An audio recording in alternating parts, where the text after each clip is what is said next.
Eh, Quiero dar la bienvenida a Daniel Millas, psicoanalista, AME, miembro de la Escuela de la Orientación Lacaniana, miembro de la AMP, un colega que tiene una experiencia muy importante en este dispositivo de la presentación de enfermos.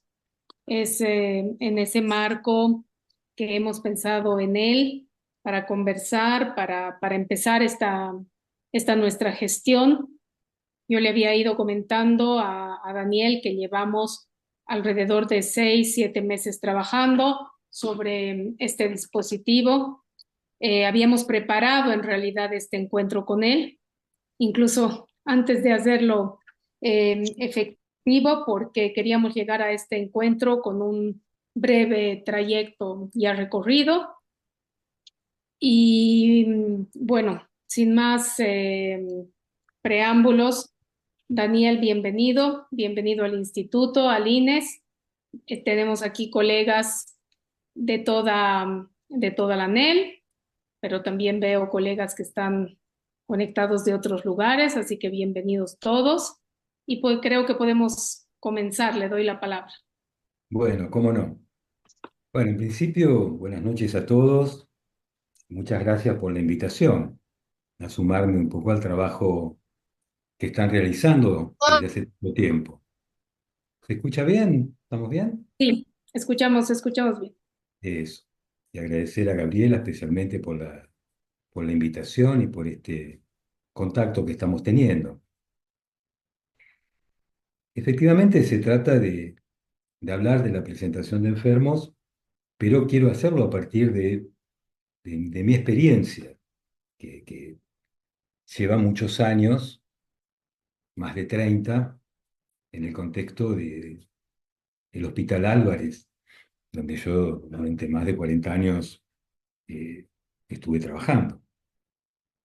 De manera que la idea es hacer un cierto desarrollo, situando algunos puntos que, como van a ver, toman temas distintas, pero tienen la misma lógica, y luego la oportunidad de conversar con ustedes.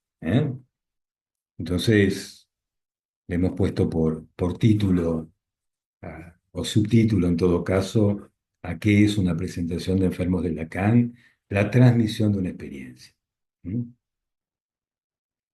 Como ustedes saben, la práctica de la presentación de enfermos de Lacan se caracteriza porque permite asistir a lo más propio del testimonio del paciente que va a ser entrevistado.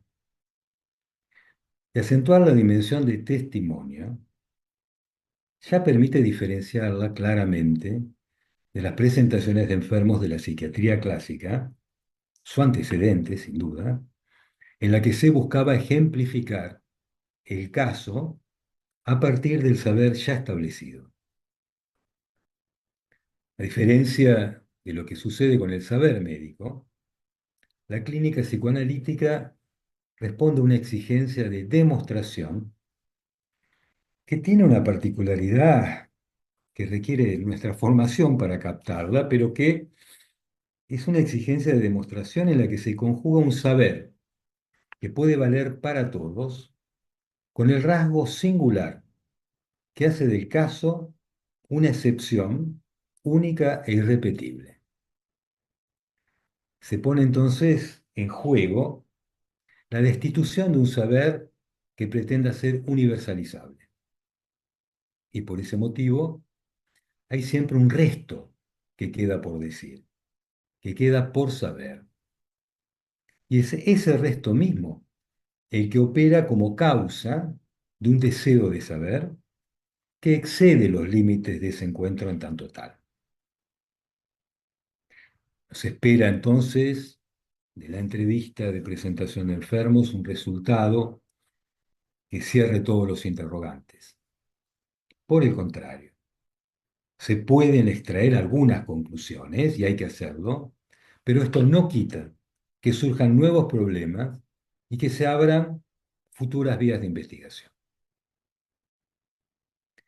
Un primer punto entonces, la psicosis.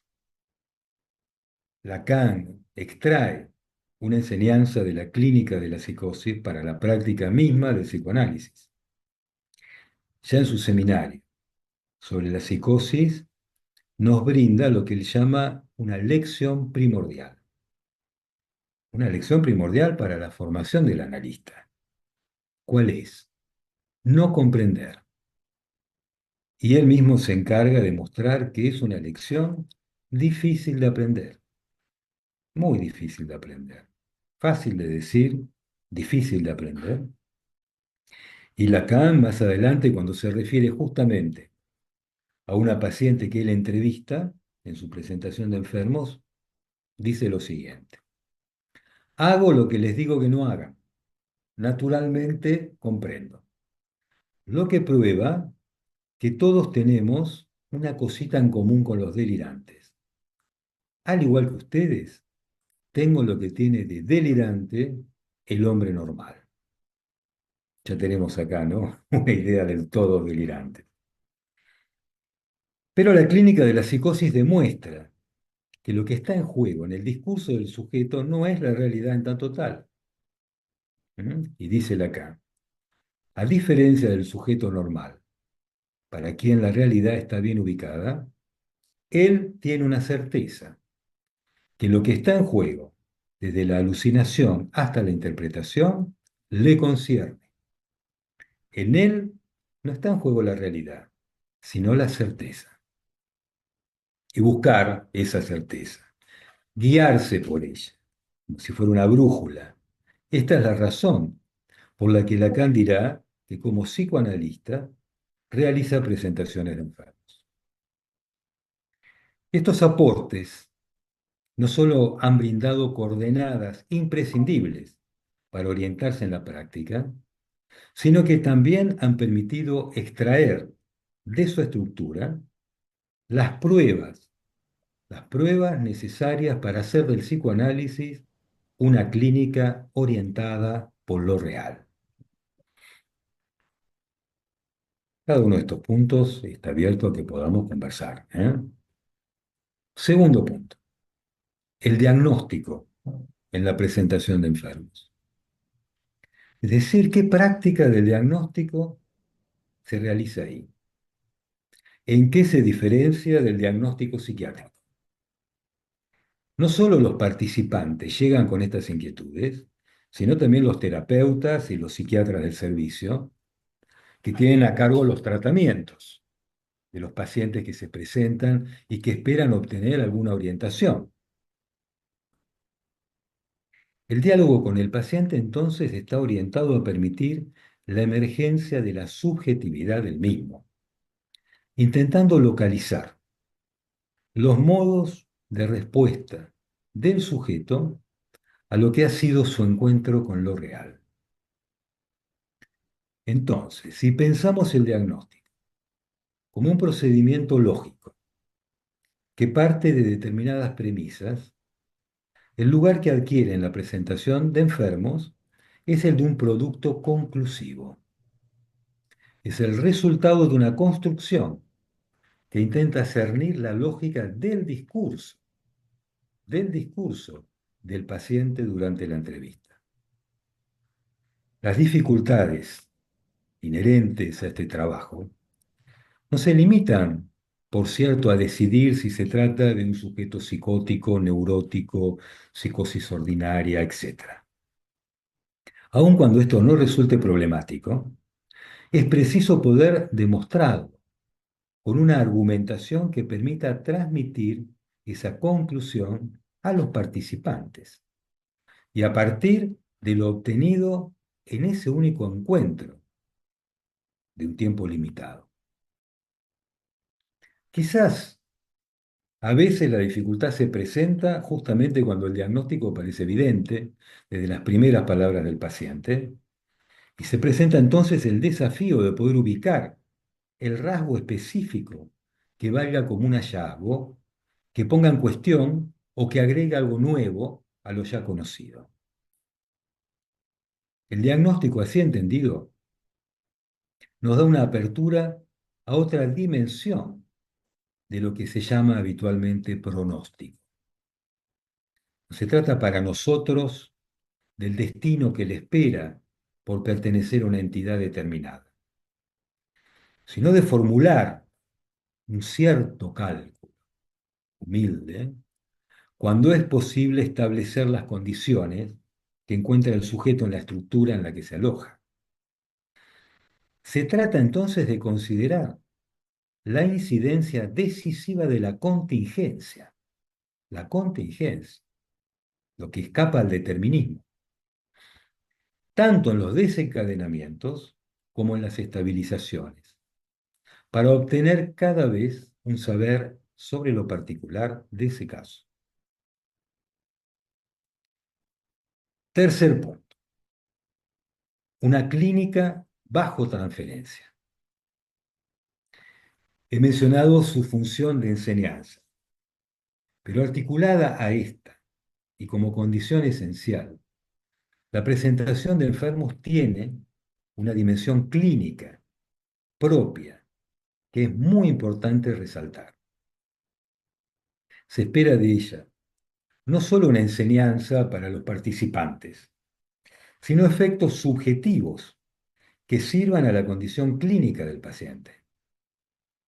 Se espera también una orientación para los terapeutas implicados en el tratamiento. Por estas razones, constituye una práctica que requiere de una transferencia de trabajo desplegada en el propio ámbito institucional. Luego de más de 30 años, como les decía, de realizar presentaciones de enfermos en el Hospital Álvarez, en el contexto del ICDEVA, donde por cierto ahí llevan el nombre de testimonios clínicos, antes se llamaban presentaciones de enfermos, y luego decidimos cambiar el nombre para acentuar efectivamente esta dimensión. Entonces ahora se llaman testimonios clínicos.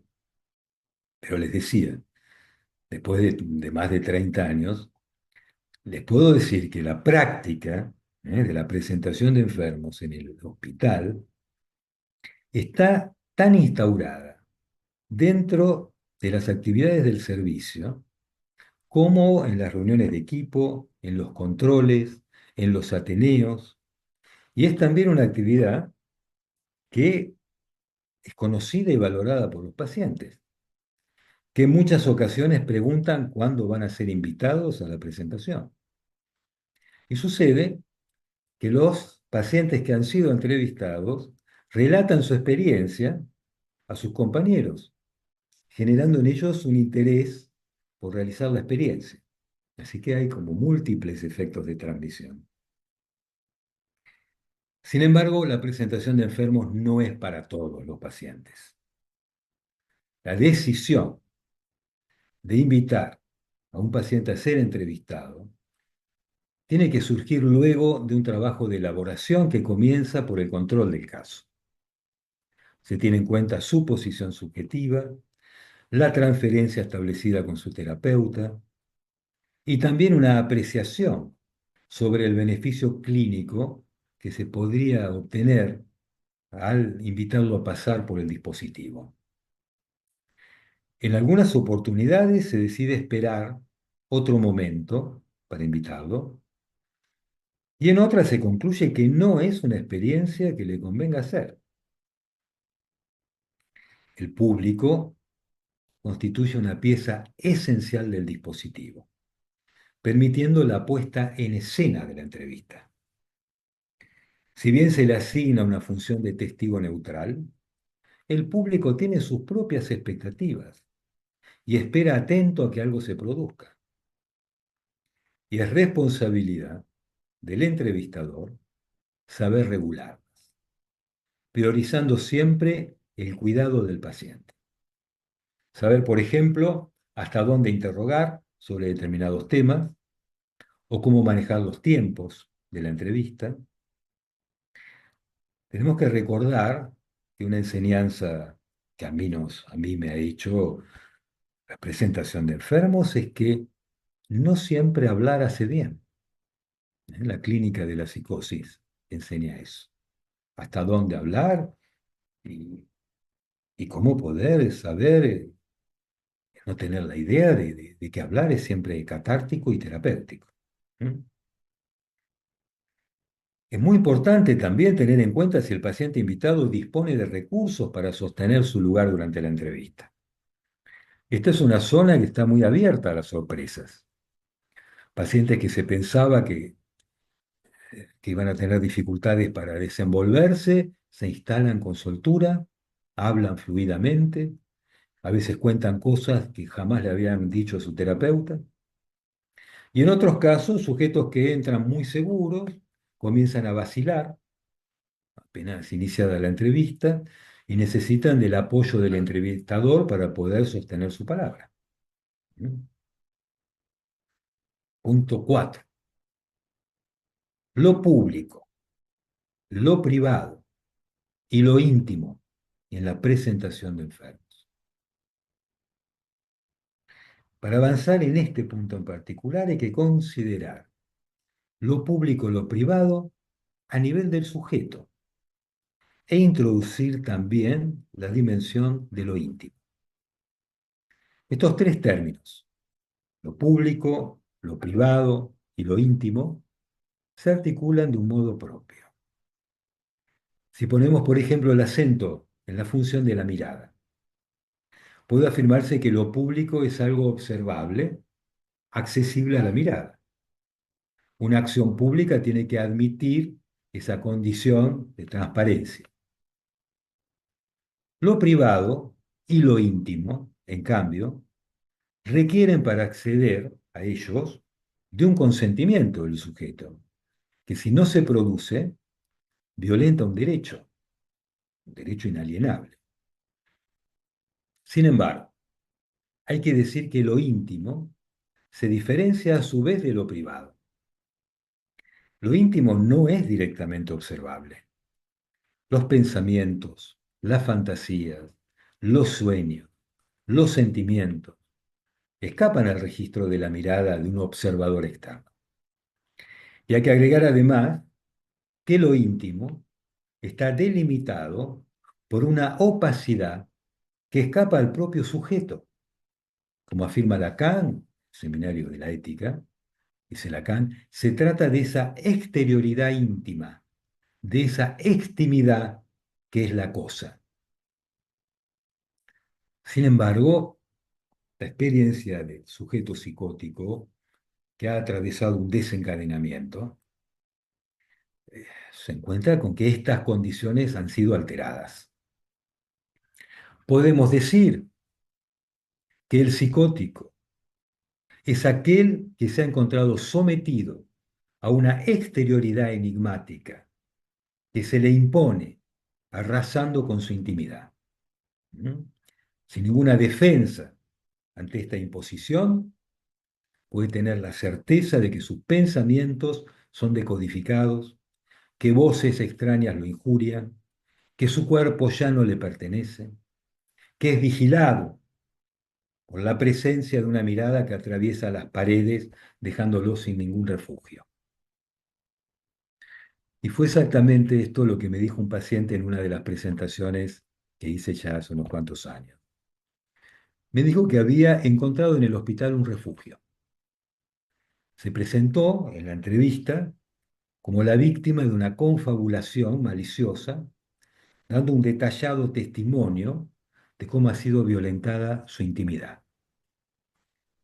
Su testimonio nos permite acceder a un registro muy diferente de aquel con el que en algunas oportunidades se ha criticado a la presentación de enfermos, declamando que es una práctica en la que se vulnera la intimidad del paciente. Se trata justamente de lo contrario. Darle la palabra al paciente en este contexto apunta a alojar su condición de sujeto responsable, es decir, su capacidad de respuesta y de decisión. Y en esa exposición, ante un público atento, se delimita una zona de resguardo y de respeto a su posición subjetiva. Alojar esta posición constituye un principio fundamental de la presentación de enfermos. Lacan en su escrito sobre la psicosis, lo expresa claramente al afirmar que el entrevistador debe mantener una sumisión completa a las posiciones propiamente subjetivas del enfermo. ¿Mm? Estas palabras de Lacan son una guía clínica y ética fundamental. Por supuesto que no alcanza con decir que el sujeto ya ha sido violentado en su intimidad para poder evitar el encuentro con lo real y justificar. No, justamente por eso, porque ha atravesado esa experiencia traumatizante. Justamente por eso hay que cuidar el modo de preparar y de dirigir la entrevista. Esto nos lleva a considerar otra crítica que recae sobre la presentación de enfermos, su carácter de espectáculo público en el que el paciente es reducido a una manipulación objetivante. Si definimos un espectáculo como un evento que congrega un público para presenciar algo que se ofrece a la mirada y a la contemplación intelectual, siendo a su vez capaz de producir diversos efectos, no retrocedemos en afirmar que la presentación de enfermos es un espectáculo. La cuestión es qué clase de espectáculo se brinda y con qué fines se realiza. No es suficiente invocar al psicoanálisis para evitar caer en una escena obscena en la que se pierda la consideración del sujeto. Podemos tener los enunciados del psicoanálisis, pero no respetar sus principios. Hay en este punto una responsabilidad de los organizadores de la presentación de enfermos y muy especialmente de quien conduce la entrevista. Desde hace ya unos cuantos años, las normas institucionales en función de la ley de salud mental, cada país, cada región tiene la propia, exige que el paciente firme un consentimiento informado que tiene que ser adjuntado a su historia clínica. Pero más allá de esta condición, que hay que cumplir, lo que nos importa fundamentalmente es obtener el consentimiento subjetivo del paciente. La invitación tiene que ser planteada en términos de suscitar su interés, dejando claro que no está obligado a aceptarla o que podrá ser invitado en otra oportunidad. Tomar la palabra en público es una experiencia que en algunos pacientes puede resultarle inquietante. Integran el público los participantes del instituto, los colegas del servicio, interesados en la presentación de enfermos, y los terapeutas del paciente. Y es muy importante tomar en cuenta los diversos modos en los que el paciente se dispone para entrar en la escena y exponerse ante el público. En algunos casos, el paciente se dirige directamente al público y es preciso buscar el modo de llevarlo al encuentro y a que se dirija al entrevistador. Y en otros casos, por el contrario, el paciente entra evitando dirigirse al público durante toda la entrevista. Puedo mencionar el caso de una paciente con serias dificultades en la relación con su imagen corporal. Sus ojos, que ella llamaba de China, eran el rasgo con el que afirmaba su certeza de ser rechazada por el otro. Decía en la entrevista, había un montón de gente y sentía todas las miradas y yo decía, están pensando que soy fea, que soy china. Es decir, hacía un uso neológico, ¿no? de China. Una mirada que se le imponía sin sombras y que en una oportunidad la llevó a quedarse encerrada en su casa durante 2 años y pensar varias veces en suicidarse. Decía en la entrevista, Le tenía tanto miedo al reflejo mío que no quería verme en las ventanas, en los espejos menos, porque me ponía a llorar. En otros momentos tomaba un tinte persecutorio. Miro así de reojo y veo que me están mirando y se hablan al oído. Por ahí están hablando de otra cosa, pero para mí están hablando de mí, de que soy fea y seguro que se están burlando. Bien, pero se presentó a la entrevista especialmente arreglada, con un maquillaje que resaltaba sus ojos rasgados.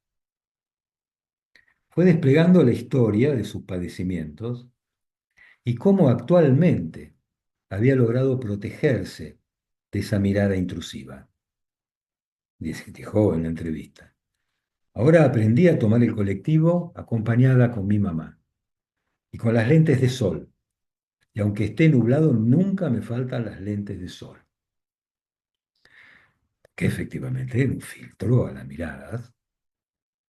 Pero además, tomo cursos de maquillaje y es una actividad a la que actualmente se dedica eh, y le resulta productiva, además de que le gusta mucho. Sobre el final de la entrevista, reconoce que a diferencia de sus hermanas, que son lindas, ella tiene un don que descubrió más recientemente. Tiene una gracia que sus hermanas no tienen. Dice, sí, yo hago chistes. Lo que pasa es que a mí me gusta ver que la gente sonría. Desde chiquitita hacía sonreír a mi familia y eso me ponía re bien. Entonces tomó ese rasgo y lo puso en práctica. Porque si sonríen, eso quiere decir que algo me quieren. Otro uso, ¿no?, de la interpretación delirante. La entrevista termina en un tono amable, en el que efectivamente logra producir la sonrisa del público, al referirse con humor a un compañero, ya estaba en el hospital de día, a un compañero del hospital de día que no sabía bien cómo comportarse correctamente con ella y cómo hacer para invitarla a salir. La presentación de enfermos deja de volverse una exposición cruda ante miradas inquietantes. Muy lejos de eso, fue una oportunidad para desplegar con eficacia la gracia de un nuevo semblante. Un semblante que, operando como un velo, le sirvió de resguardo y le permite retirarse satisfecha de haber pasado por la experiencia. Y es importante tomar en cuenta la satisfacción del paciente, no menos que la satisfacción del público y también la del entrevistador. Por supuesto que no se trata de la misma, pero hay encuentros en los que algo especial acontece. Algo se transmite imprevistamente, produciendo efectos que escapan a la enseñanza en tanto tal, y que uno a veces los escucha en los análisis de los sujetos que han participado en la experiencia.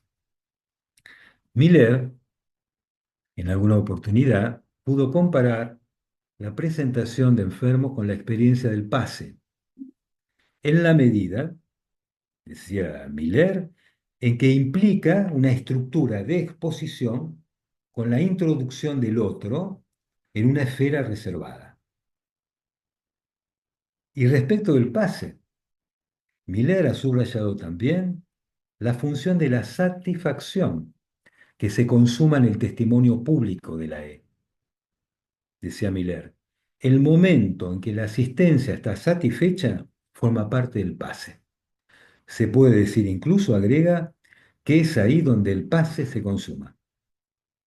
Por supuesto, hay que cuidar que la presentación de enfermos obtenga esa forma de satisfacción que conviene y no resulte de una fascinación ante el encuentro con el psicótico. A lo largo de todos estos años que venimos sosteniendo la práctica de la presentación de enfermos en nuestro ámbito, hemos constatado sus importantes beneficios, como así también sus posibles desvíos y sus limitaciones. Nada en la presentación de enfermos está asegurado. En la orientación lacaniana hacemos de esta práctica una instancia propia a la formación analítica. Por este motivo tenemos que cuidar que las condiciones para su puesta en forma sean las que convienen al discurso analítico y debemos asumir cada vez el riesgo de una apuesta. Bien, me detengo en esto, en este último punto, y cuando quieran podemos conversar. Muchas gracias, Daniel.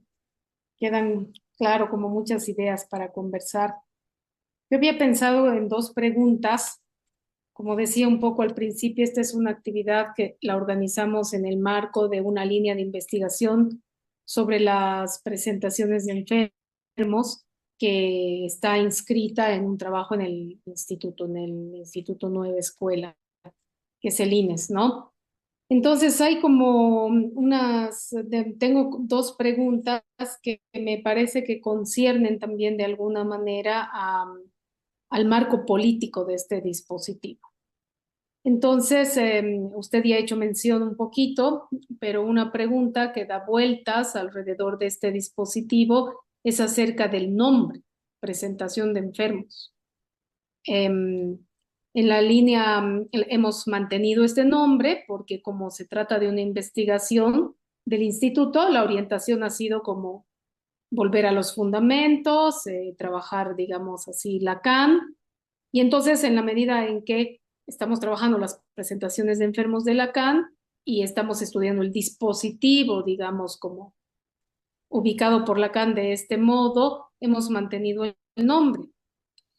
Pero que yo quería preguntarle a usted qué piensa de este nombre según su experiencia. Algo decía que se ha modificado, por ejemplo, en el marco del ICDEVA, porque claro, en algunos países de Europa, de América Latina, han tenido que ser modificado este nombre. Por ejemplo, a presentación clínica, usted hablaba de testimonio clínico, ¿no? Porque hay un cálculo sobre la palabra enfermo, ¿no? Que podamos pensar la palabra enfermo del nombre para que no sea problemática para el paciente. Entonces, ¿qué piensa usted de este cambio que se ha dado en algunos lugares? Que tal vez que nos pueda comentar un poco cómo han llegado al cambio también allá, cómo han llegado al nombre. Esa es una. ¿Usted quiere como contestar o hago las dos preguntas? Sí. No, no, así las dos preguntas quizás están articuladas. Adelante, adelante. Sí, y la otra pregunta en realidad es por la autorización, ¿no? Los psicoanalistas conocemos sobre la autorización en nuestra práctica, sabemos de esta orientación muy singular que implica que un analista de la orientación lacaniana haga presentaciones de enfermos, sabemos que se trata de una orientación que requiere de una responsabilidad con la formación, con el propio análisis. Em, pero justamente, si usted pudiera decirnos algo sobre lo que es en su experiencia esta autorización, más allá del título profesional, por ejemplo, ¿no? Yo lo he conversado con Raquel, ella, Raquel Kors, directora del instituto, para quienes no están aquí, hay gente que tal vez no la conoce, es como una cosa que le concierne mucho al instituto y que se conversa mucho. ¿Quién se autoriza? Han habido ocasiones en que alguien se autoriza evidentemente a riesgo propio, a título propio, pero a veces no sé si es en función a cumplir con ciertas condiciones, con qué tiene que ver esta autorización, ¿no? ¿Qué puede decirnos primero desde su propia experiencia, ¿no? Pero también como orientación política en el marco de este dispositivo, como orientación política para este trabajo que estamos haciendo en el instituto. Como saben, hay una articulación, un anudamiento entre lo clínico, lo epistémico o lo político. Para nosotros la cosa no va por separada. Primera cuestión, el cambio de nombre es un ayornamiento, es decir, no es cambiar los principios de la práctica, no es ceder en los principios, es tener en cuenta el otro en el que se va a jugar la experiencia. Una institución pública, un hospital, entonces hay que, de alguna manera, tomar en cuenta la prevalencia de un determinado discurso. Por ejemplo, no se trata simplemente del discurso médico. Dentro del campo de la psicología, de los psicólogos, algunos son psicoanalistas o interesados en la formación analítica, son practicantes del psicoanálisis, pero en una institución pública hay psicólogos que son de terapias comportamentales o comunitarias y forman parte de las residencias, de los staff de planta, y no se trata de no considerarlos, sino nos interesa poder tener una incidencia en ellos y que se acerquen. Eh, Tenemos que utilizar del mejor modo posible un modo de volvernos para ellos accesibles y de poder paulatinamente captar los beneficios que puede aportar la práctica analítica,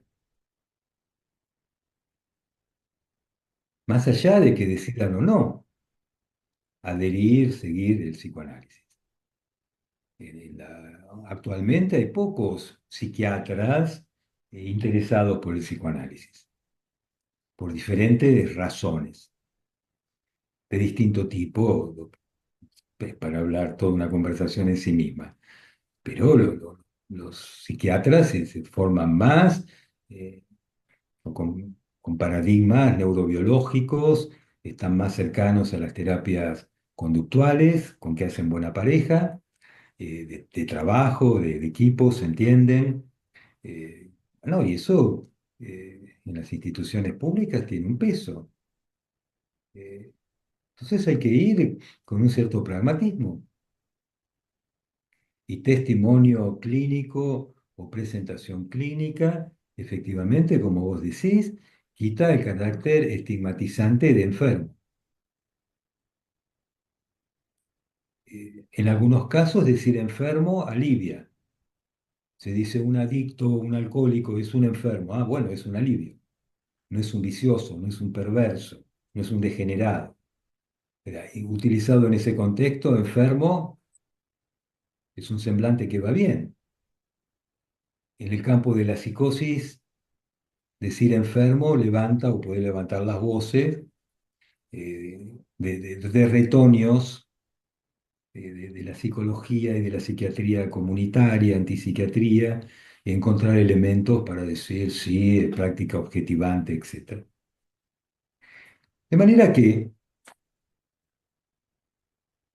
no hay que rasgarse las vestiduras con el cambio de nombre, el que convenga más.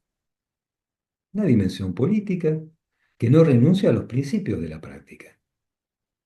Cuando yo comencé la presentación de enfermos, desde hace unos años es testimonio clínico. Los principios siguen siendo lo que he intentado detallar. Segunda cuestión, ¿quién se autoriza? Está la autorización de sí mismo, por llamarlo de alguna manera, pero eso no es algo cerrado. Es también en un contexto donde hay algunos otros. Y para esto vale en general, para la práctica en el consultorio privado. Ahora, la práctica de la presentación de enfermos requiere un cierto, por decir así, entrenamiento. Cuando comenzamos, eh, eh, fue una historia, digamos, porque antes el IDEBA en sus orígenes se llamó Sección Clínica de Buenos Aires. Y para iniciarse, Miller quería tener un lugar, disponer de un lugar donde se pudiera hacer la práctica de la presentación de enfermos, que es el eje central de las secciones clínicas o de los nombres que puedan tomar hoy. Y tuve la oportunidad de entrar en contacto con él para ofrecer la oportunidad de que se hagan en el Álvarez. Hizo primero una presentación de enfermos Miller en el Álvarez, luego la hizo Eric Lorán, luego la hizo Colette Soler, que en esa época formaba parte de la MP. Se constituyó un grupo con colegas. eh, Había ya la política juventud, porque yo era uno de los más jóvenes de ese grupo de colegas experimentados. Me propuso Miller que me haga responsable y controlamos durante todo un año cada presentación de enfermos que hacíamos en un ámbito cerrado. Solamente ese grupo participaba de la entrevista, no había público ajeno a Mm, eso. Y cada entrevista de presentación de enfermos la controlaba, yo me encargaba de transcribirla. Fíjense, pasó tanto tiempo, vía fax, ¿eh? Por fax, a veces con Colette Soler, a veces con Eric. Y cuando algunos de ellos, que en esa época venían seguido a Buenos Aires, nos encontrábamos y conversábamos sobre los casos, etcétera. Estuvimos así un año, una preparación. Y había colegas que tenían, colegas muy importantes, de la IOL, del campo freudiano, con mucho recorrido, pero que no tenían la práctica de la presentación de enfermos. Y algunos no tenían la clínica, una clínica sostenida de la psicosis. Entonces hay que prepararse. Yo me puedo autorizar de mí mismo, pero si no estoy en condiciones puedo hacer algo que no conviene y que produce un efecto complicado, no necesariamente solo con el paciente, sino con la institución o con lo que venga. Y entonces, un poco la idea es la preparación. He tenido la oportunidad en otros años de ser invitado por colegas de Venezuela, de Maracay, recuerdo, en Medellín, en Lima, en varias oportunidades que ellos estaban armando su CID, etcétera, y me invitaron a hacer una presentación de enfermos, y, más de una ocasión alguna vez, sin conversar con ellos, hasta que luego ellos mismos fueron tomando, por supuesto, pero es crear las condiciones y prepararse. Hay que compatibilizar el autorizarse propio de querer hacer la apuesta con un contexto y con qué opinan los demás también, porque es mucho lo que está en juego, es mucho lo que está en juego. Sí, ahí le preguntaría, digamos, esta preparación, que me imagino que no es como una cuestión estandarizada, pero más o menos en qué consiste. Consiste en cómo dirigir la entrevista, algunas de las cosas que les mencioné, en la práctica. Cada uno de este grupo hacía una presentación y luego conversábamos cómo había sido, qué dificultad se encontró, cómo resolvió un problema. Luego hay que hacer un entrenamiento también en la conversación posterior, en el comentario. Es decir, cómo hay varios que van a intervenir, cómo avenirse de alguna forma a un eje para la discusión, para que no se disperse todo. Somos muy delirantes cuando comentamos los casos clínicos. Y a mí me parece, y yo sentí que, y yo considero que es muy importante, cada uno empieza a poner su interpretación, su sentimiento, no sé qué, su suposición, y se arma un delirio. Mm, Gente que está escuchando no entiende nada. mm, Entonces es un entrenamiento difícil, primero hacer un comentario que tenga una lógica, y luego que los otros que intervengan pueden estar o no de acuerdo, pero alrededor de un eje fundamental, argumentativamente. No es me parece, supuse o sentí. Eso en otros ámbitos, pero no ahí. Por eso puse el acento en la argumentación. mm, Y si no hay nada que decir, mejor no decir nada. A veces es mejor no hablar. claro. Mm. Gracias, Daniel. Bueno, podemos pasar la palabra a algunos integrantes de la línea de investigación que han preparado algo también para conversar con usted. Está Paloma Gutiérrez, ella es de la iniciativa Tarija en Bolivia. Paloma, Gracias, Gaby. Buenas noches a todos. He formulado una pregunta, la he escrito y ahora voy a leerla. El dispositivo de la presentación de enfermos opera en un único e impredecible encuentro, en el que el sujeto del paciente puede tomar la palabra y hacer escuchar su enunciación singular. La posición del entrevistador, vaciada de saber, procurará que el entrevistado pueda decir, bien decir, lo que está en el corazón de su experiencia única e irreductible y que en ello emerjan las paradojas, las contradicciones y las sorpresas de lo nuevo, de lo que escapa a la repetición del automatón. Pescar lo singular de la enunciación y dar lugar a la producción de un nuevo orden en la confusión fundamental de la trama del sujeto es lo esencial de este encuentro y es lo que posibilitará hacer de esta experiencia un acontecimiento imprevisto de la singularidad del sujeto hacia una vía resolutiva para el paciente. Recogiendo estas pautas de la especificidad de un dispositivo de la práctica clínica, exclusivo para la atención de casos de psicosis en una institución, donde interviene un analista como entrevistador ante un público silencioso de practicantes en formación, me pregunto por la posibilidad de pensar con y desde estas pautas otros modos de hacer en condiciones similares a este, pero desde dispositivos disímiles. Pienso, por ejemplo, en dispositivos clínicos como los espacios de atención gratuita. Acá en Bolivia tenemos el servicio de call center Familia Segura, a los que acuden voluntariamente personas de las que apenas se conoce algún antecedente, a las que probablemente no se las vuelva a ver, a escuchar en nuestro caso, y quienes probablemente tampoco vuelvan a llamar. Me pregunto entonces, para conversar con Daniel Millás y el resto de la audiencia, ¿qué enseñanzas de la práctica de la presentación de enfermos permitirían un nuevo saber hacer acorde al momento de la época, en dispositivos enmarcados institucionalmente y dispuestos a intervenciones puntuales y fugaces? En una época marcada por lo efímero, por la saturación de productos y producciones que intentan suturar la falta, en una época en la que detenerse y apostar por la singularidad de uno, del uno, parece un privilegio casi imposible de aspirar, ¿cómo hacer para que el atisbo de alguna rendija por donde intervenir se constituya en un dispositivo que desde la escucha clínica y el deseo del analista aloje la enunciación singular del sujeto, propiciando en ellos resonancias y efectos de subjetivación? ¿Cuánto de esas pautas de la presentación de enfermos podríamos servirnos para pensar e inventar nuevos modos de hacer en la práctica clínica actual?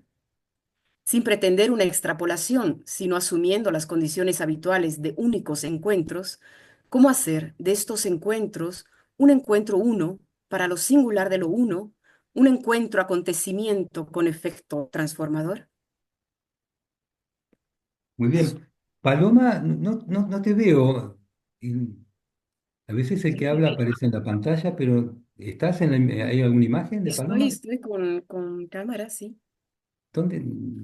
¿Por qué es que no puedo encontrarla? Puedes mover arriba, Daniel, con el cursor, la Estoy flecha aquí. azul. ¿Sí? Ahí, ahí apareció Paloma, ¿no? Ahí está Paloma. Ahí, a tu lado. Bueno, más que una pregunta es un comentario. Me parece muy preciso, muchas cosas que planteas, este, que comparto, algo de eso planteé también en la exposición. No conozco la especificidad del dispositivo, pero eh, yo no sé si, indudablemente, eh, yo no sé si la presentación, si la práctica aporta al dispositivo, si el dispositivo aporta a la práctica de la presentación. Cuando un analista ocupa lugares a nivel institucional, en dispositivos que forman parte de programas de salud mental, asistenciales, que muchos, cada zona, cada lugar tiene sus propias problemáticas y se organizan desde las direcciones de salud mental, programas asistenciales que tienen objetivos predeterminados, con normas, y que tienen una lógica para todos. ¿Verdad? Porque la asistencia pública apunta al menos discursivamente a ser accesible para todos. Entonces, ubicarse ahí como analista es, en cierto modo, valerse de del psicoanálisis, de la propia experiencia, del propio análisis, de la propia práctica, para encontrar el modo, la forma, la pequeña invención que permita producir algún efecto que o vaya más allá o se diferencie de esos objetivos que pueden estar bien intencionados por los cuales se proponen esos dispositivos. ¿Eh? Eh, por ejemplo, los dispositivos que hay en muchos hospitales, centros de salud, etcétera, sobre la problemática de la violencia de género. Entonces, las mujeres que han sido golpeadas, los hombres que han sido golpeados, o los hombres golpeadores. Hay como al menos en esta época, desde hace unos años, por distintas cuestiones, la prevalencia de una especie de paradigma, de fórmula que intenta reducir todo al par víctima-victimario.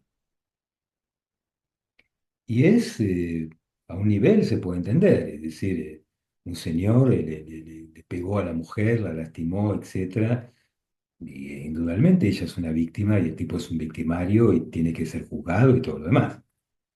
Ahora, en tanto pareja, hay en juego un lazo que es de un orden distinto, que excede eso. Nosotros lo tomamos más en la perspectiva de la pareja síntoma. Y a veces querer aplicar rígidamente eh, las indicaciones del dispositivo sobre el par víctima-victimario encallan. Se toman una serie de medidas, se lo envía al sujeto varón a que haga tratamientos para su violencia ordenadas por el juez, el tipo no quiere ir, se ponen perimetrales que rápidamente en muchas oportunidades dejan de cumplirse, no necesariamente porque el hombre las transgrede, sino porque muchas veces la mujer vuelve con ese hombre, entre comillas, lo perdona, en fin, se vuelve a repetir, ¿no es cierto? Un programa de goce complejo en la pareja. Entonces, sin rechazar la dimensión víctima-victimario, cuando un analista tiene la oportunidad de trabajar en un contexto así, intenta escuchar algo más, intenta dirigirse a ese algo más, impidiendo la identificación plena con ese lugar. Ese es un ejemplo. Estar en ese dispositivo puede enseñar algo para la práctica analítica del consultorio sin ninguna duda.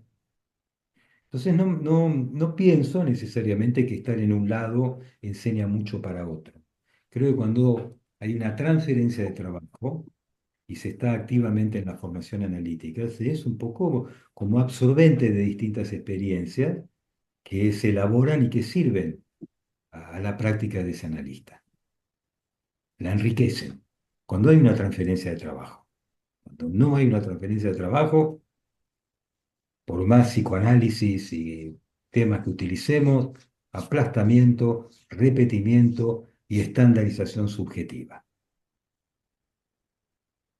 Tenemos que ser cuidadosos con eso. Hablar de psicoanálisis no es necesariamente, o no se limita, y no garantiza la formación analítica en tanto tal y una posición analítica en tanto tal.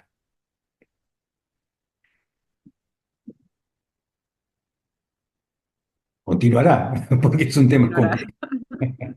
hay que seguir inventando. Gracias, Daniel. Bueno, le doy la palabra a Santiago Evia, participante de la Ciudad de La Paz. Santiago, adelante. Gracias, gracias. Bueno, buenas noches. Primero que nada, agradecerte, Daniel, por esta exposición de estos puntos que mencionas, que tocas, bastante enriquecedor para los presentes. Quería utilizar esta pregunta para abrir un poquito una noción que en lo personal me llama bastante la atención, que es en relación a este tercer punto que mencionas, ¿no? Vinculado a la transferencia. Me llama mucho la atención el eje de este nivel institucional en la presentación de enfermos, en este dispositivo de la presentación de enfermos. Y quisiera compartir una breve cita de un texto que estaba leyendo en relación a esto de la transferencia, ¿m? En el cual eh, Domenico Consenza ¿m? Hace mención a esta noción de este saldo que tú mencionas, este resto que queda, que es bastante precioso, bastante preciado. Para que se logre dar este saldo, es necesario que esté presente cierto movimiento de la transferencia. Y cito, que en alguno de los casos puede pasarse a alguno de los trabajadores de la institución, que tiene un lazo transferencial con la presentación de enfermos, como un pasaje de la transferencia. En este sentido estoy de acuerdo. Otro nivel de la subversión es un nivel más político, institucional, que permite a la institución que una vez que se coloca en su interior esta peste de la presentación de enfermos así entendida, permite el funcionamiento de la institución que la descompleta. Y bueno, en relación a esto, me llamaba mucho la atención esta noción de la transferencia, esta cuestión de múltiples transferencias, ¿no?, que existen en el dispositivo, y principalmente esta para con la institución, ¿no?, de orden hospitalario. Y me surgía también esta pregunta de cómo sostener este manejo transferencial, cómo sostener la dimensión ética del acto analítico en este marco institucional, que muchas veces puede estar atravesado por protocolos, atravesado por ciertas normativas y ciertos resultados esperables. Entonces, quería aprovechar esa pregunta para que nos cuentes desde tu experiencia ese punto. Me parece muy importante la cuestión. Eh, Cuando decimos la transferencia con la institución, tenemos que diferenciar algunos colegas de un determinado servicio, suponete un hospital general, hospital, el hospital en el que yo he trabajado tantos años es un hospital general. El servicio de salud mental es un servicio, entre otros muchos. Y en un hospital general cada servicio tiene su propio poder político. Salud mental nunca es lo que tiene más poder político, ¿no? O sea que la institución tiene su servicio, la prevalencia de un discurso, que es el discurso médico, y sus propios poderes. Tener en cuenta eso. Diferente es dentro, cuando yo hablo de la transferencia, de trabajo, es en el ámbito del contexto donde están los pacientes, los terapeutas que los atienden, los psiquiatras que los atienden. Muchas veces hay colegas de la EOL, colegas del ICDEVA, que son del ICDEVA, que además trabajan en el hospital. Eso es interesante. Así ha sido mi caso, ¿no?, durante todos estos años. Y generar una transferencia de trabajo es no apuntar solamente a los practicantes que les interesa el psicoanálisis, sino a los colegas, acercarlos, no pretender que nos entiendan. Hablamos algo difícil, ¿no? Nos lleva toda una vida a tratar de entender qué quiso decir Lacan, y cuando creemos que lo entendemos ya nos damos cuenta que podemos darle otra lectura. Es una cuestión difícil. Y nos servimos de Miller fundamentalmente para tratar de captar qué dice Lacan. Y todo eso tiene que estar investido libidinalmente. Pero hay otros que no tienen ningún interés en todo eso. ¿Cómo dirigirnos a ellos? Al menos para no generar transferencias negativas. Pero cuando uno habla al otro en un lenguaje que no entiende, que le resulta una especie de jerga de secta, se siente excluido y eso genera una transferencia negativa. Primera cuestión es cuidar eso. Luego tenemos lugares propios para nuestros encuentros, o en el instituto, o en las escuelas, o en los congresos, ahí nos reunimos los analistas. pero en el lugar público hay que considerar con mucho cuidado. Eso en cuanto a las transferencias que se pueden lograr con los colegas con quienes vamos a trabajar de alguna manera para la presentación. Luego está la institución y sus autoridades y su funcionamiento. Ahí no hay que esperar que se generen transferencias positivas y producir una incidencia en la institución y toda esta historia. Es decir, a lo que le interesa es que no moleste, que la actividad que se haga no moleste y no genere conflictos. Segunda parte de una experiencia de los comienzos. Luego de todo ese año de trabajo, con presentaciones hechas por Miller, por Eric Lorán, por Colette, controles vía fax, encuentros, discusiones, etcétera, con los colegas. Comienzan, vienen los participantes, y cuando íbamos más o menos por la tercera o cuarta presentación, el Hospital Álvarez era el único donde había presentaciones de enfermos, un psiquiatra se le ocurrió pasar por un comité y decir que había una institución privada que estaba lucrando con los pacientes del servicio. En el acto se suspendió la presentación. Yo fui a hablar con el jefe de servicio, con quien habíamos hablado, y el tipo no tenía problema, no puedo hacer nada. Con el director del hospital, no puedo hacer nada. Con el secretario, etcétera, hasta que finalmente, cuando llegamos a una instancia, luego de recorrer ministerios, logramos un acuerdo de que el instituto iba, el ICD, la sección clínica iba a donar al servicio un fax y algunas sillas, y entonces se restableció la actividad. Entonces son distintos niveles del asunto. Y tenemos que tener bien en claro a dónde nos dirigimos, qué es lo que buscamos y en dónde tenemos que cuidar. Porque es muy fácil tirar abajo una construcción que lleva mucho tiempo. Psicoanálisis es frágil frente a los otros discursos. Tiene una potencia, pero en determinados contextos es muy frágil. Entonces, si es posible tener una incidencia, bienvenido sea, pero perder de vista que se manejan situaciones que no van a generar transferencias, implicación y todo lo demás. Tratar de no molestar demasiado al amo, por decirlo de un modo genérico.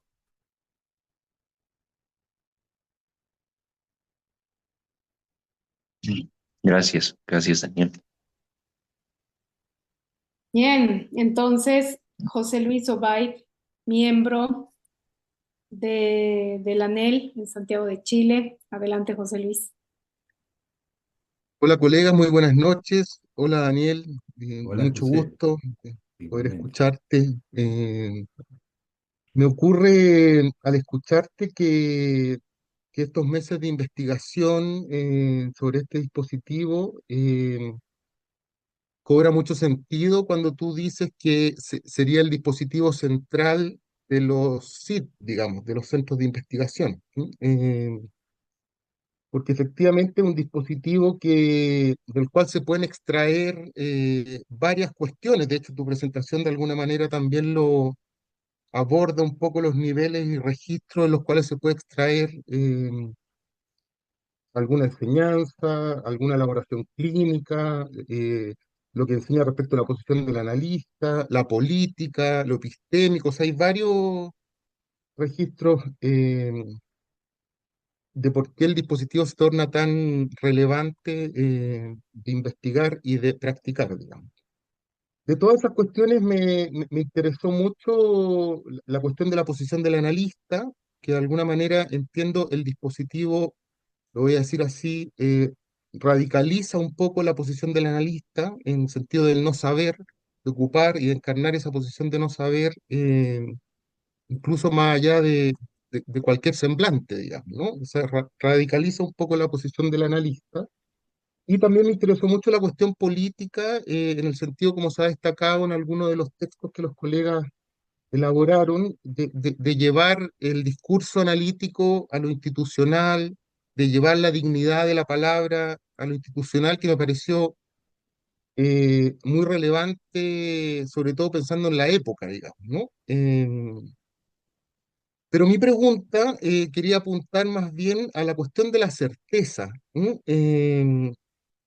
Porque se me volvió un poco enigmática la cuestión de la certeza, porque de alguna manera, entiendo que tú también lo traes hoy, es un orientador en la entrevista, ir al punto de certeza. Entonces te quería preguntar ahí un poco por qué, para qué, qué nos enseña o qué nos puede enseñar ese punto de certeza en la psicosis, por qué nos orientamos por ese punto de certeza y la complicación que podría haber, a propósito de lo que dijiste tú, que ese punto de certeza toque con algo de lo íntimo del sujeto, digamos. Por ahí va mi pregunta. Te vuelvo a agradecer mucho la presentación y la conversación. Bueno, gracias José Luis por tu comentario, la pregunta.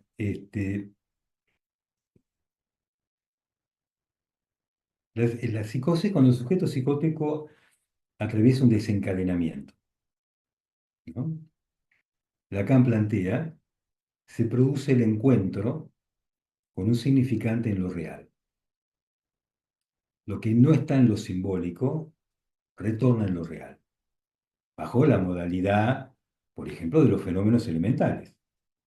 La voz, la interpretación delirante, los distintos fenómenos elementales que hay en juego que fueron ubicados por Dick Clérenbaugh bajo la égida automatismo mental. Ujú, Eso no es una creencia, es una certeza porque es una experiencia de goce. ujú, Es decir, eh, escuchó algo. Incluso eso que escuchó a lo mejor no tiene un sensorium, llegó simplemente como un mensaje, pero no lo reconoce como propio. Tiene la marca de una exterioridad y eso lo vive en una experiencia de goce intrusivo, ¿eh? Es decir, goce. Y esa es la marca de su encuentro con lo real. Ya sea esquizofrénico, paranoico, maníaco, melancólico, habrá distintos modos de respuesta a ese encuentro con lo real. Pero cualquiera sea la respuesta, un delirio psicótico lleva la marca forclusiva y esa condición de certeza. Entonces un paranoico puede dudar de si quien lo persigue fue el taxista que lo trajo o fue el portero que le abrió la puerta. De lo que no, de donde tiene una certeza de que él lo persigue. Entonces, la psicosis deja a cielo abierto la marca del encuentro con lo real como experiencia de goce y su certeza. Es difícil obtener certeza en la neurosis. Hace falta todo un análisis para que el sujeto quizás arribe a un punto de certeza. No la certeza psicótica, no la certeza psicótica, la certeza propia de la estructura neurótica. Lo que llamamos la reducción de todo el delirio neurótico a un significante, a un uno solo, que tiene una marca de goce que no se enlaza a ningún otro. Y que esa experiencia de certeza, a su vez, es una experiencia de satisfacción que permite la separación del análisis. Pero no es fácil porque el neurótico es la clínica de la creencia, de la suposición, del enigma, y puede ser, y quizás sí, y no lo sé, pero el otro sí, y eso me tranquiliza. Es decir, esa dimensión religiosa es la estructura misma del sujeto supuesto saber. ujú, Y no es un tema voluntario, creo o no creo, es de estructura. Por más agnóstico que se considere el sujeto, por estructura es creyente. No cree en Dios, pero le cree a lo que le dijo la mujer.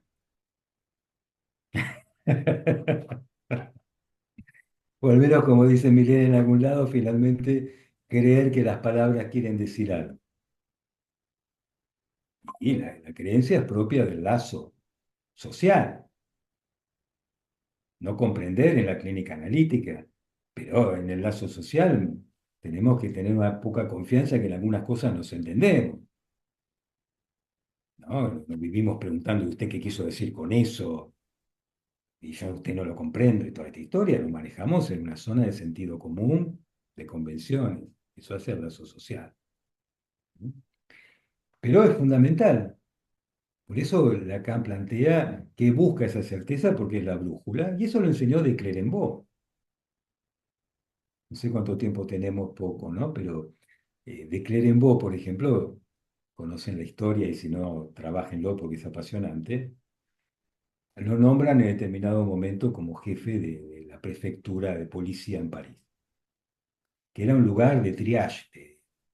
La policía juntaba gente que andaba tirada por la calle, delincuentes, prostitutas, psicóticos, los llevaba a ese lugar y había que derivar.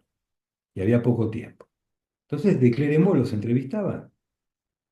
Esa es la inspiración de Lacan, la presentación de enfermo de Clermont.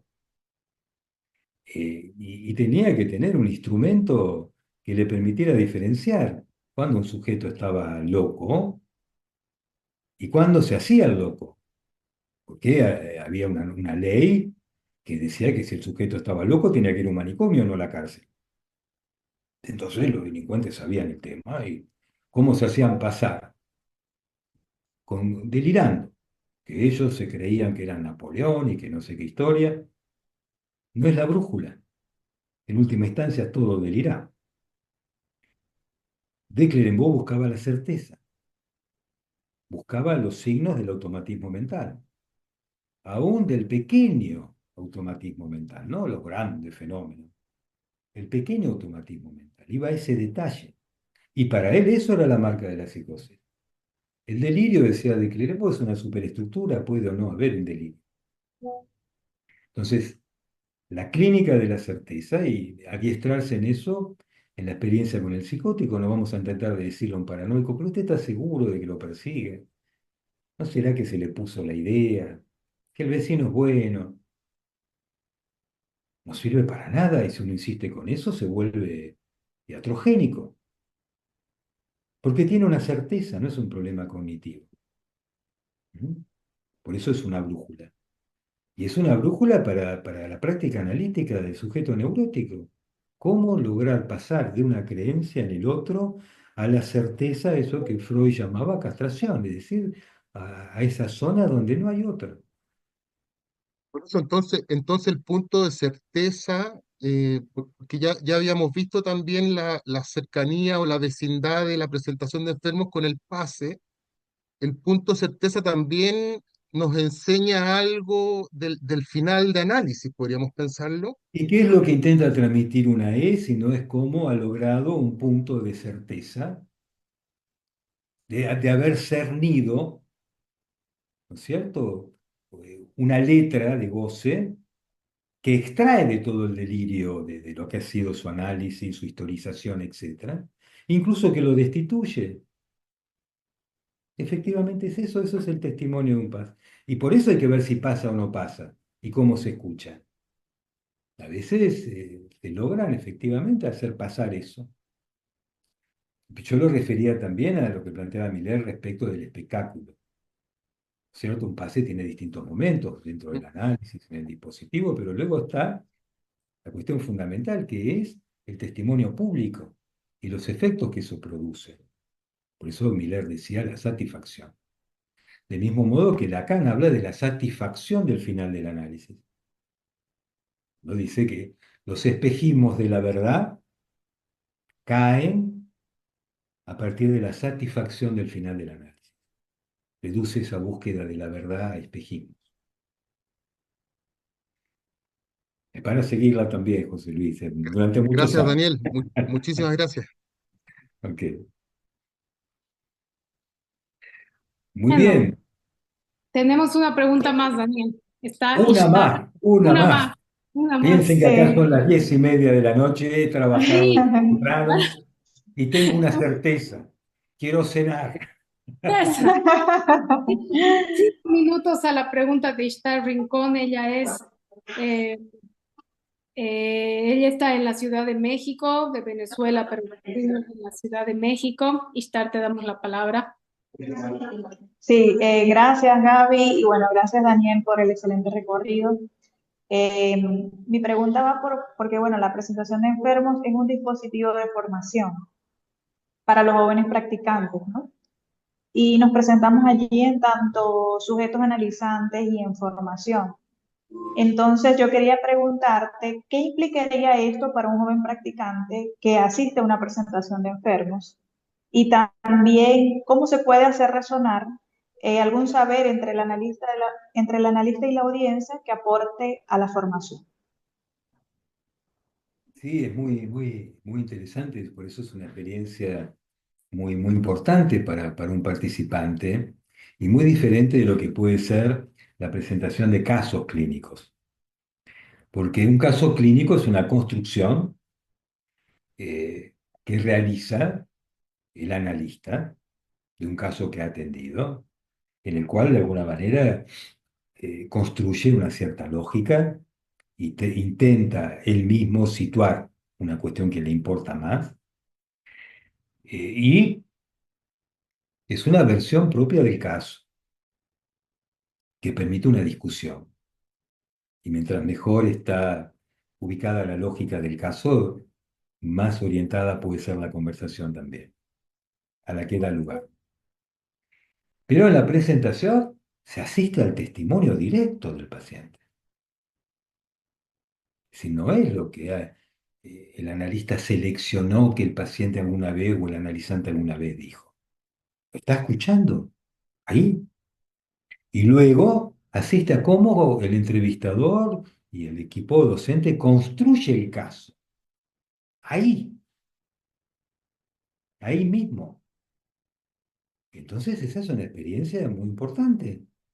¿Qué es lo que toma, sobre qué se discute, qué es lo que él escuchó? Puede preguntar, puede participar. Es decir, son los tiempos, ¿no? Primero es solamente el entrevistador con el paciente.